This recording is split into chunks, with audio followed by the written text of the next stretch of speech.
What's up, motherfucker? Hold on, I hope y'all watching this shit. First round, real quick. That are in those training rooms with him know how good. Because he just knocks dudes out real quick in the first round. Yeah, but now we're gonna get a good. I might fuck with this guy. He just, to me, I thought he was a con artist. No, just based off his look. They're edge. Holy shit! What the hell just happened?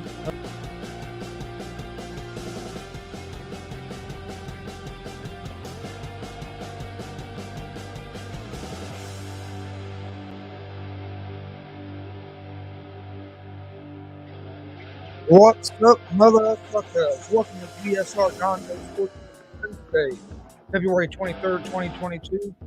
We got a lot to talk about tonight. We'll talk about the XFL and NFL have a new partnership. We'll dig a little deeper in that. Zion Williamson, reports are he's wanting out of New Orleans. We'll talk about that.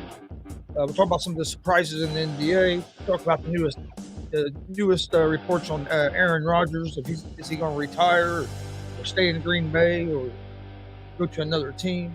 Talk about which quarterback has the most pressure on him next year. Also, we'll talk about the MLB, the Major League Baseball strike, and what it's looking like for the regular season and spring training.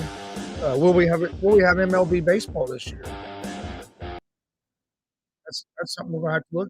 Something we seriously need to start thinking about is that we might not have MLB baseball this year. The only baseball that we might have this year would be maybe just college baseball and stuff like that, because MLB is not looking good at all. But we'll jump into that here in just a little bit. Don't forget, we're live Monday through Friday, 1 p.m. Eastern, with Easy Money, a sports betting show. We're giving out winners. Come join us. I'll pick some college. I gave out 12 picks yesterday on college basketball. We were 8-4. My record yesterday on the picks I gave out. I think I gave out 5 or 6 picks tonight. Actually, we will go through them here in just a few minutes.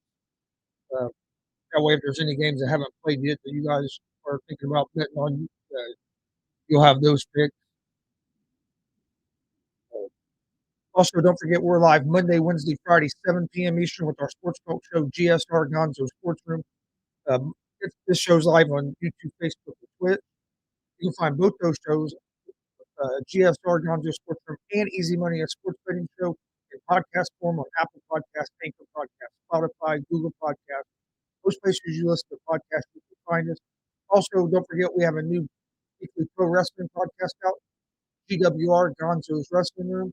It drops every Sunday at 9 a.m. on Apple Podcasts, Anchor Podcasts, Spotify, Google Podcasts. Most places you listen to podcasts, you can find it. Also, the video version drops on YouTube on Sunday mornings as well. If you'd like to watch the video version, you can watch it on YouTube at Gonzo'S Sports Room. Also, social media, Facebook, Twitter, Instagram, all at Gonzo'S Sports Room. That's where I post all the information about any of our shows, whether it's our daily picks for Easy Money, a sports betting show, interview announcements, any big show announcements, big live stream announcements, anything to do with any of our shows. It's been on our social media, Facebook, Twitter, Instagram, at Gonzo'S Sports Room. You can find me at Chris D. Gonzalez on Facebook, Chris Gonzalez at Gonzo'S Sports Room on Twitter, and Chris Gonzalez on Instagram.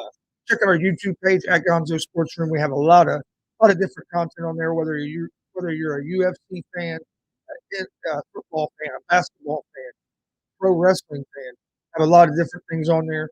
We cover a lot of independent pro wrestling. I think we've live streamed maybe 10 or 11 shows now. We just live streamed a show over the weekend that had the Rock and Roll Express was at the show. Got to meet them. That was pretty cool. We've done a show with Hall of Famer Rikishi there. Boogeyman was there. Head Shrinker Samu was there. There's a lot of different stuff on there. Go check it out at Gonzo'S Sports Room on YouTube. All right. Also, check out our merch store, streamlabs.com/Gonzo'S/sports/merch. You can see some of our t-shirts here behind me. We have hoodies,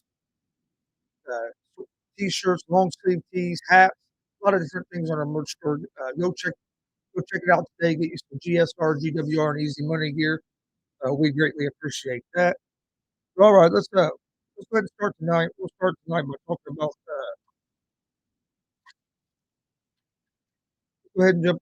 We'll talk about this NFL and XFL partnership. Talk about that first. Uh, XFL and NFL agree on a partnership where the XFL is going to try some of the experimental rules and some of the new rules that the NFL are interested in implementing. I guess they'll test those out in the XFL. The XFL has came out and said that in no way does this partnership mean that they're becoming a feeder system for the NFL. But that's not what, according to the XFL, that's not what they want to be. They're wanting to be their own spring football league. But they do have this agreement with the NFL partnership where a lot of their rules and stuff they will test out in the XFL. They have reached a partnership agreement that will focus on creating programs and protecting the health of players. The XFL announced Monday. XFL officials made it clear that the collaboration will not include player sharing for developmental purposes, but the alignment is notable given the growing number of alternative leagues in the football landscape. XFL is supposed to resume play in February of 2023 as they have their new owners, The Rock and The Rock's ex-wife, Danny Garcia.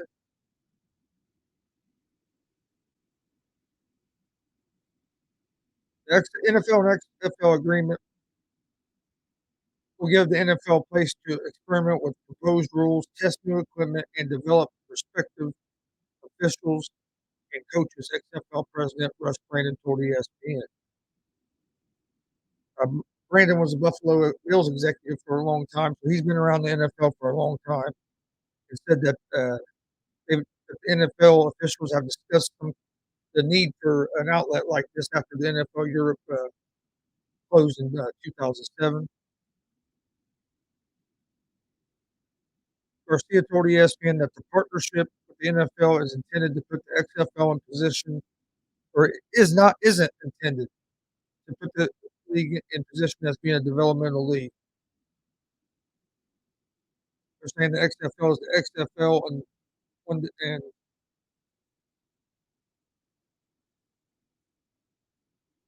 that their plan is not to become a developmental league. Their plan is to become their own thing. I think this is a good idea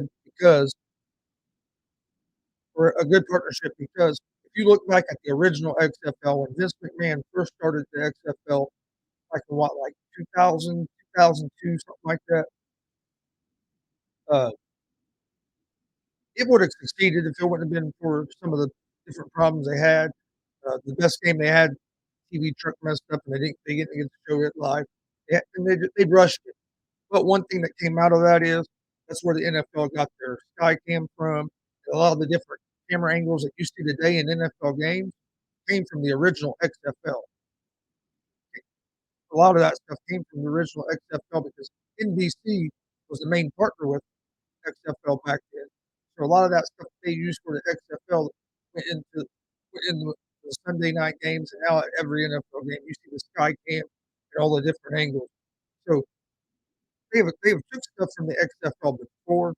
Now they're going to have a place where when they come up with new ideas in these rules committees and different meetings that the NFL has, whether it's they come up with different rules or uh, development of coaches and stuff, they'll be able to do some of that stuff in the XFL. Uh, One of the things they need to do in the NFL that they do in the XFL is they need to change the way they do the replay. They need to start doing it the way the XFL did it a couple of years ago in the new XFL, where they showed a guy right there with the Xbox controller looking at the play, and you could hear him communicating with the referee, and you actually hear how they came up with whether the call stood or the call got reversed. So then if they came up and you still thought they had it wrong, at least you had a damn reason to why that they still got it wrong, because you get to hear the communication. Uh, it was a lot more transparent and upfront. Loved it. I think it'd be great for the NFL to do that. Do I think the NFL will ever do that? Probably not, because it's too transparent for the NFL. They're afraid that something will happen and uh, it'll put a bad mark on the game. But if you watch these games, you see some of these blatant penalties that don't get called that cost teams a chance to the Super Bowl or propelled another team to the Super Bowl because a referee just blatantly doesn't call a call. I think that puts more of a black eye on the game than if they start being more transparent with the replay system like the XFL did, where you got to see into the replay booth, you got to hear the replay official talk to the game official and give their reason why, whether the call was overturned or not. I think that I think getting the call wrong and not doing anything about it and just telling the team, "Oh, we're sorry, the referees fucked that up." Just put out a report like that the next day. I think that puts a bigger black eye on the game than if you can being transparent with your replay and still get the call wrong. At least people are seeing what process the referees went through to get to a call. Uh, so in that aspect, I think this would be a good thing for the NFL, because there are some new rules I'd like to see them try out. I'd like to see them change the kickoff rule so we don't have as many touchbacks. I understand why they changed it to begin with, because that was one of the more dangerous plays in football. You got these guys running full speed down to hit a guy. You like in the XFL where you guys can't leave until the ball reaches a certain thing, and then you give them, and then you have a penalty where the ball goes in. If it is a touchback, you get the ball farther out than you would to make teams start trying not to get touchbacks. I think that would help with that and get the kicking game back involved in the game of football. Because right now, all the kicking game is kicking field goal. 9 times out of 10, a kicker's kicking the ball through the end zone for a touchback. Now you just have punting and field goal. You've almost took the offside or onside kick out of football with the new rules. You change them rules a little bit to bring it where that makes that play a little more successful. I think that would help make games a little more exciting as well. Um, but the replay rule is the one rule I want to see them change big time. I mean, we have to get that right. And there has to be some more things that you're allowed to challenge. I mean, there can't be these blatant just missed. Like in the Super Bowl, there was a missed face mask on Jamar Chase where he caught that long pass. He kind of that was a blatant no call that should have been correct. Then there was also a pass interference call on the Bengals late in the game that really changed the game, because it would have been a third down. They'd have been Rams would have probably had to punt, and you call pass interference, and there wasn't no pass interference there.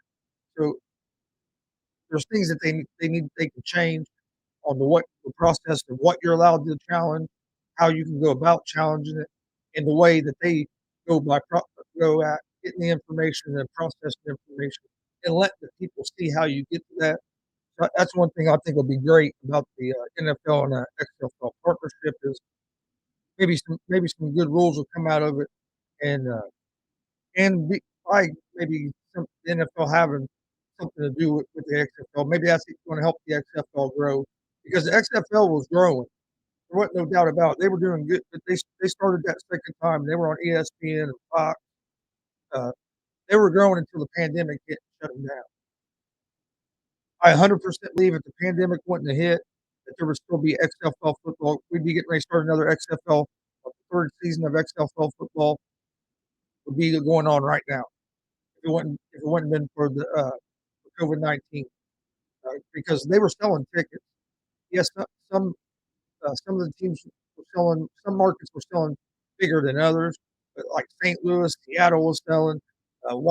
Even though Washington was selling good tickets. I mean, so I think they would have made it, and they would still be playing now if it wasn't for the pandemic. So these people that say, "Oh, the XFL fell twice," they don't have no people that want to watch it. That's false.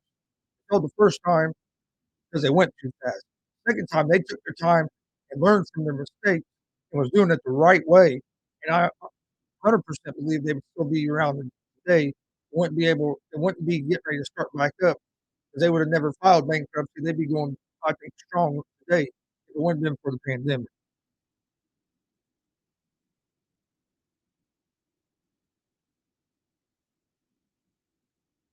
But, that's all I really got on that. Let's move on to another topic real quick today. Other topic. Let's move on to Zion Williams. Uh, Reports are coming out that Zion Williamson isn't happy in New Orleans. Uh, he wants out of New Orleans, and that one of the reasons they want out of New Orleans, the reason that the media is pushing now is because of he when they acquired C.J. McCollum. Zion Williamson took so many days that before he ever contacted McCollum. It's been known throughout his career, even when he was in college, that hey, Zion Williamson's a different cat. He's not a people person.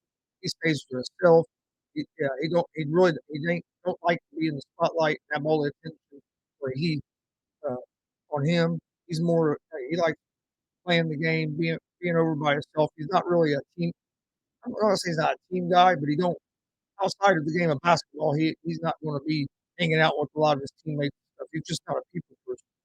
Uh, Me personally, I do think he wants out of New Orleans, but I don't think him wanting out of New Orleans has anything to do with uh, it being 4 or 5 days before he reached out to the column. So, because it's just Zion. I mean, he don't talk to a lot of players. I can see him not communicate with the column until maybe he saw McCollum there at the building, and then they talk. We don't know the whole story as well. I do think he wants out of New Orleans. I've said he's wanted out of New Orleans since he got drafted there. He wanted to be in New York. He was praying that New York was going to get that number one pick because that's where he wanted to be at was at New York Knicks. And I think he's going to really push it and try to get there. But I don't think he has a problem with C.J. McCollum. I don't think he has a problem really with any of his teammates on the New Orleans Pelicans. I just think he wants to be in a bigger market in New York with his former teammate R.J. Barrett, and, and he wants to be there in that bigger market where he can be even a bigger star, especially if he can stay healthy. But if he can't get to where he can stay healthy, it's not going to matter. It doesn't matter what market he's in, what team he's in. He's going to end up being another Greg Oden if he can't stay healthy and get into the league. I mean, think about it. Look how big of a prospect Greg Oden was coming out of high school and even coming out of college, coming out of Ohio State. What happened to Greg Oden? Couldn't stay healthy, and he just kind of disappeared, and you never heard anything else about it. To me, Zion is on the verge of that. If he can't get healthy, start playing. If he don't play this year, he definitely has to start playing next year, or New Orleans is going to be looking to get rid of him, which I think that's what he wants. But what other team is going to want him? No team is going to want a guy that's having weight issues, can't stay on the court, and then also isn't. I'm not saying he's a bad locker room guy, but it's not like he's a big locker room guy where he's going to be one of your big leaders or anything. Because he'll be a leader on the court, but he's not going to be a leader like off the court like that because he don't he don't like people. He wants to be by himself. He's an introvert. He he don't want all that attention. So I think next season is going to be a big season for Zion. If he can't stay healthy, to show that he can play a whole NBA season, I think I think people are going to start looking at Zion Williamson in the same light as we look at Greg Oden. Uh, I hope not, because it really sucked that we didn't get to see what Greg Oden, with all his athletic ability and his talent, to do in the NBA because of injury. And then we might be getting cheated out of seeing Zion Williamson, how a freak athlete like him can do in the NBA. Uh, as of so far, it hasn't been good, but it's not been because of his talent. It's been because of injuries. So we'll see if Zion can stay healthy and be a bigger part of New Orleans the Pelicans next season. Uh, I doubt that he plays this year. I mean, you're already halfway through the season. Pelicans aren't making the playoffs. They're not going anywhere.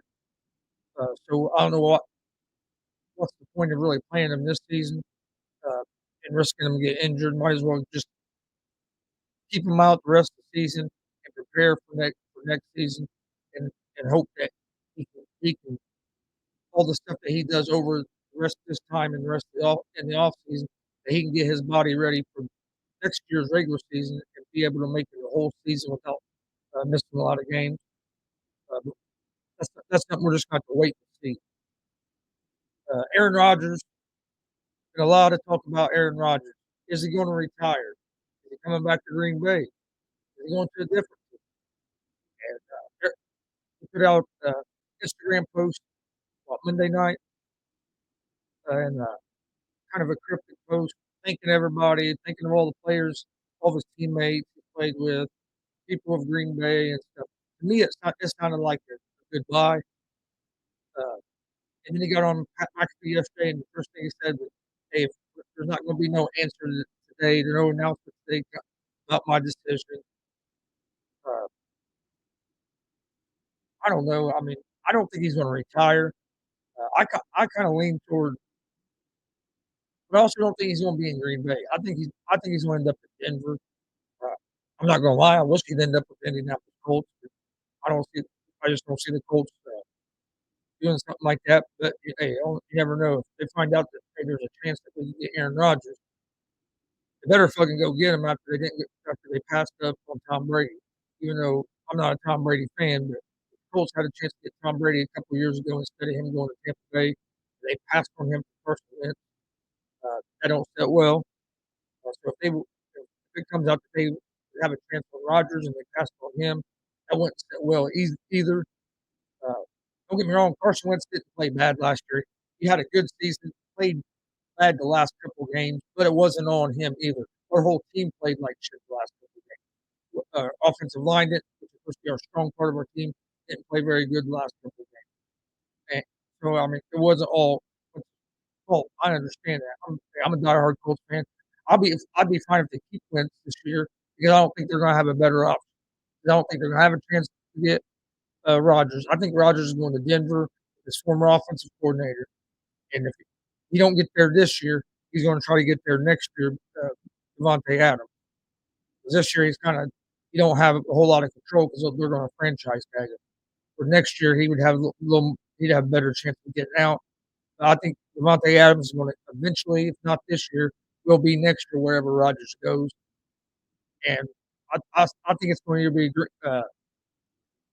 Denver for the 49ers. I think then we're going to be the top one of the teams that he's going to go to. Uh, and I think he makes either one of them teams Super Bowl contenders, especially the 49ers. They were in the Super Bowl last year, and you add him, that even makes them a bigger favorite. Broncos, I think it puts them in the conversation of being a playoff team and having a chance, even though in that division you're facing a crazy division in quarterback wise. If Rodgers goes to Denver, because then you have Patrick Mahomes, Aaron Rodgers, Justin Herbert, all in the same, and Derek Carr, all in the same division. You have a stacked quarterback room in that division. I think that's what's going to happen with Rodgers. I think he either ends up in Denver or ends up in San Francisco. Uh, he'll make either one of them teams better. I know everybody say he struggles in the postseason. He hasn't. Hey, you can say that. They should they. Do I think they should have went farther last year? Yes. The other 2 years, I thought when they went to the NFC Championship game back to back years, uh, I wouldn't have put it all on Rodgers. I wouldn't put this one all on Rodgers either because if we went for a couple special teams plays, they probably win that game. Can't be getting punts blocked back for touchdowns and stuff like that. All right, let's move. Before we move on to NBA and baseball, one other topic I'd seen today and kind of sparked a little interest was which quarterback is under the most pressure next year. Uh, I would have to say Baker Mayfield would be one. If Baker Mayfield don't have a good year next year, I think he's done in Cleveland. And I don't know if another NFL team is gonna take a shot on him as a starter. He might have to go somewhere and be a backup, and if he gets the opportunity, play well, and then maybe get a starting role that way. I think Tua has a lot of pressure on him as well, because hey, they just fired the coach. You're bringing in another new coach, and the Dolphins have showed they're not loyal. So they just brought in their coach. He don't succeed this season to get to where the Dolphins want. I see the Dolphins moving on to Tua. The other quarterback I think is under a lot of pressure as well. Uh, he might he might not lose his job this year, but is Dak Prescott. Dak Prescott, with the big contract he signed in Dallas, he's under a lot he's under pressure to get them to the playoffs and to succeed in the playoffs. If not get to the Super Bowl, at least get like a NFC Championship game, or at least get past the first round of the playoffs. How much money is they paid him with this new contract after he held out and got this big contract, and then the disappointing season they had last year. I'm not saying that if he has a bad year, or if they don't. I'm not saying if Dallas doesn't make the Super Bowl this year, that Prescott's gone. But I think if they don't make the playoffs, or they're a first round exit in the playoffs next year, Prescott might not be gone. The seat's going to get even hotter. The seat's going to get hot. You're going to hear a lot of talk about the Cowboys looking for a new quarterback. I think if they don't make it this year, they'll probably be the coach. I think Coach McCarthy will be the one that'll take the bullet this year if they don't make it to the playoffs or make it out of the first round of the playoffs. I think McCarthy might be the one that takes the bullet this year. But then if they bring in another new coach and they struggle then, I think for sure Dak Prescott, as soon as the Cowboys can get out from under him without taking too big of a hit on the salary cap, I think he would be gone. Like I said, I don't think it'll happen this year if they don't make the playoffs. I think first bullet will go to Mike McCarthy. I think if they have another early playoff exit or don't make the playoffs, Mike McCarthy will be out of there. And then I think Coach Dak will have one more year to prove it. He's not the problem. There's only one guy that's been there the whole time. Got rid of Jason Garrett because of the 8-8 seasons not being able to go on in the playoffs. Bring in McCarthy, you're having the same result. Common denominator there is Dak Prescott. He was the quarterback of both teams. So I think to answer the question, I think Baker Mayfield has the most pressure on him out of all the quarterbacks this year because you were a number one draft pick. Odell Beckham Jr. left Cleveland, went somewhere else, and got better. To me, that's an indictment on Baker Mayfield. Think about it. OBJ left Cleveland, went to the Rams, and OBJ got better. After the last 2 or 3 seasons in Cleveland, we all kept saying, "What's wrong with OBJ? He's lost his step. He can't get open." He was able to get open just fine in the Rams when he had a quarterback that would get him the ball on time. Or I mean, look what he did in the playoffs. Look what he done this year when he got to the Rams with Matt Stafford. Look at the numbers he put up.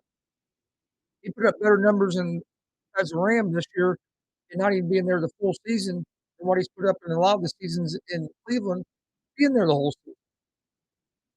I know he had injury troubles in Cleveland and stuff, but for some reason, him and Baker Mayfield, they could never get that chemistry.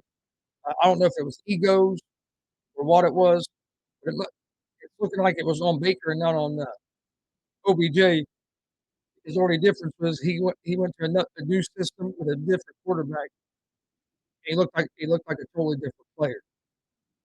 But with Baker Mayfield being a first round pick, number one overall, to me that's the problem with Baker. He got drafted too high. He should have never been the number one draft pick. I don't think he should have been top 10 really.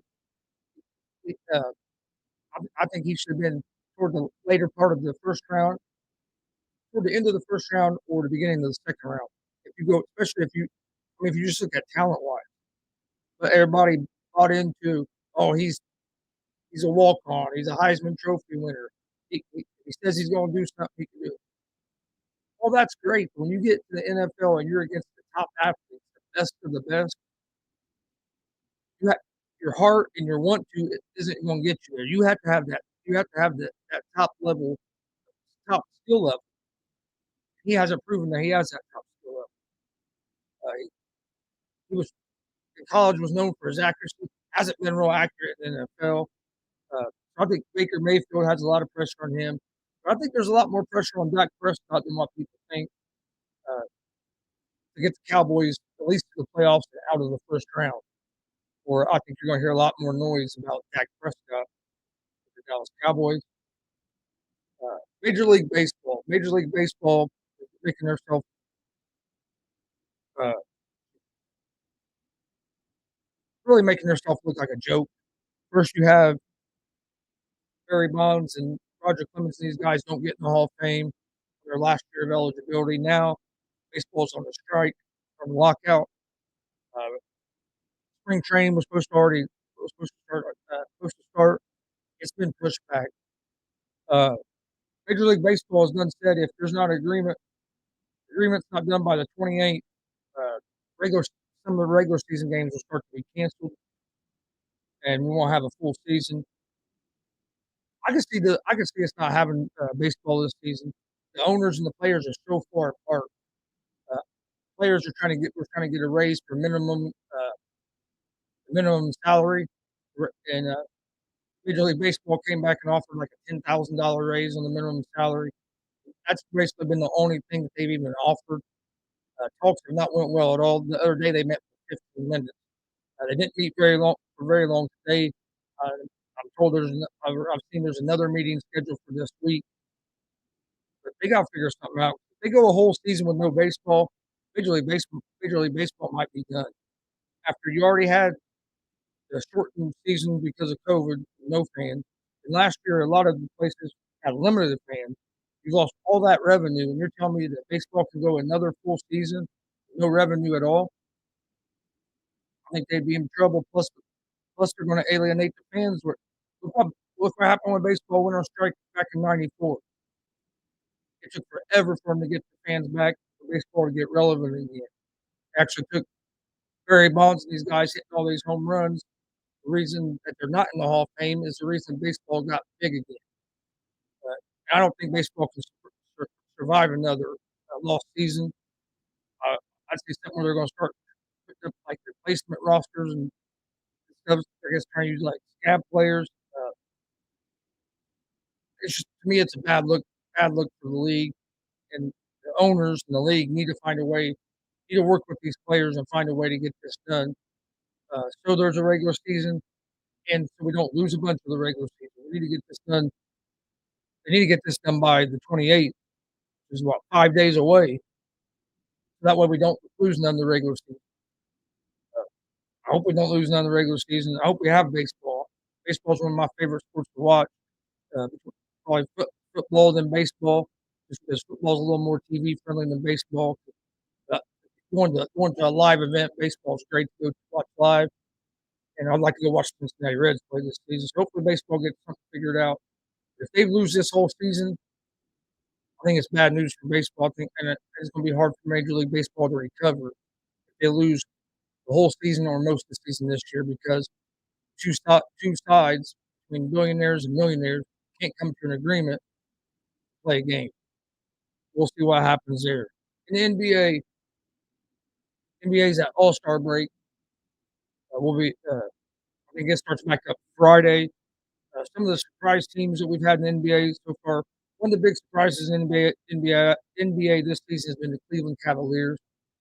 Uh, I don't think anybody thought them to be contenders in the East, and to be up, I think, around the third or fourth seed where they're at is a big surprise. This is the first time they've been over 500 uh, this late in the season without LeBron for a long time. They got Garland is playing well. I mean, they've done a great job over there in Cleveland.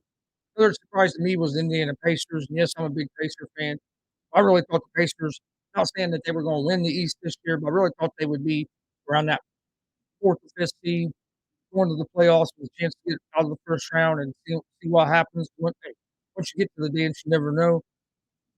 The Pacers have been one of the worst teams in the league. Injuries hurt us, but even when I mean, don't think we ever had our full healthy team. But even when we had most of it, it seemed like chemistry issues. It basically blew the team up. They brought in some good young talent. I really like Halliburton. He's been playing well for the Pacers. I like the direction they're going in. But they were a surprise to me in how bad they are this year, because I really thought the Pacers was going to compete in the East.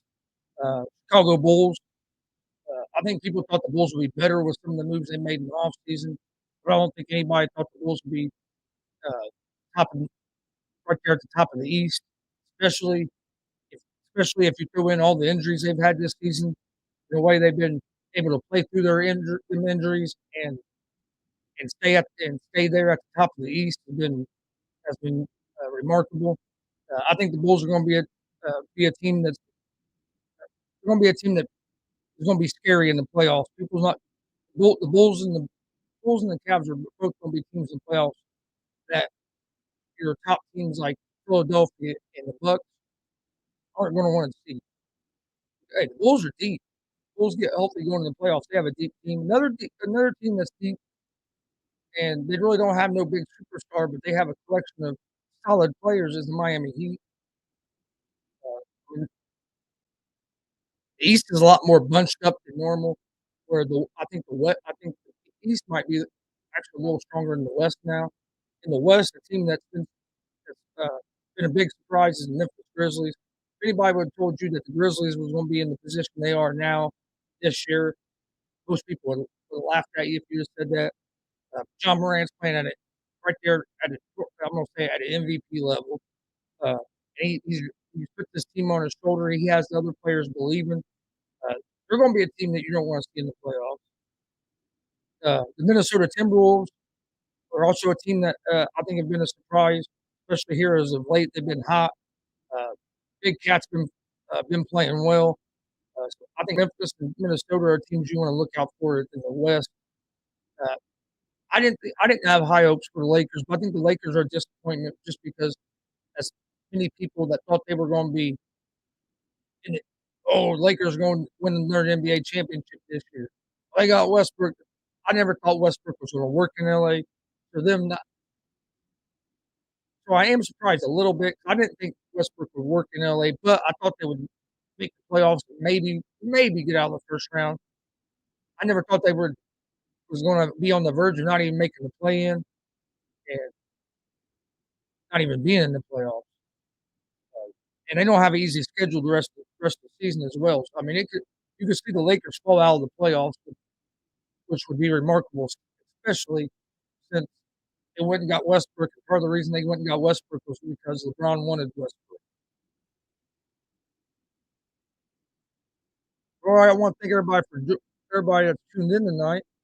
Don't forget, we're live Monday through Friday, 1 p.m. Eastern with Easy Money, a sports betting show. Come join us. We're giving out winners. My picks were 8-4 yesterday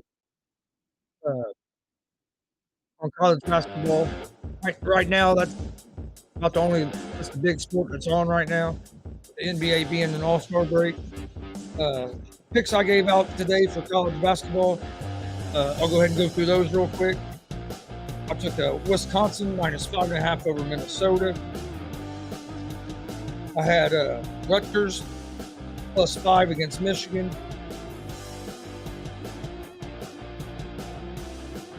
I had Boston College +6 against NC State. Notre Dame -5 against Syracuse. I had Providence money line against Xavier and South Carolina money line against Mississippi State. Those are the picks I gave out tonight. You can find those picks on our social media account, Facebook, Twitter, Instagram, all at Gonzo'S Sports Room. We're live Monday through Friday, 1 p.m. Eastern with Easy Money, a sports betting show. We're giving out winners. That show is live on YouTube, Facebook, and Twitch. We're also live Monday, Wednesday, Friday, 7 p.m. Eastern Time with G.S.R. Gonzo'S Sports Room, our sports talk show. Come join us. That show is also live on YouTube, Facebook, and Twitch. You can find both those shows in podcast form on Apple Podcasts, Anchor Podcasts, Spotify, Google Podcasts. Most places you listen to podcasts, you can find us. Also, we have a new pro wrestling podcast out for all you pro wrestling fans, GWR, Gonzo'S Wrestling Room. It's a weekly podcast. New episodes drop every Sunday, 9 a.m. Eastern Time. We just dropped our 5th episode over last Sunday. We got a special guest pro wrestler, Big Whiskey Jared Trippy. If you haven't got a chance to listen to the episode, go check it out. You can find it on Apple Podcasts, Anchor Podcasts, Spotify, Google Podcasts. Most places you listen to podcasts, you can find it. And if you'd like to watch the video version of it, you can find the video version of GWR Gonzo's Wrestling Room on our YouTube page at Gonzo's Sports Room. Follow us on social media, Facebook, Twitter, Instagram, all at Gonzo's Sports Room. Like I said, that's where we post all the information for our shows. Check out our YouTube page at Gonzo's Sports Room. We have a lot of different content on there, whether you're a UFC fan, a pro wrestling fan, NBA fan, Major League Baseball fan, NFL fan. There's stuff on there for everybody. Please hit that subscribe button. We greatly appreciate it. Please hit that like and share button. Hit that bell so you get notification of when we are live. If you're watching on Facebook or Twitch, please hit the follow button, the like button, and the share button. We greatly appreciate that. Check out our merch store, streamlabs.com/Gonzalez Sports/merch. I want to thank everybody for joining us tonight. Hope to see you guys tomorrow at 1 p.m. Eastern for Easy Money, a sports betting show. As we're giving out winners, come join us. Be safe. Have a great evening. Peace.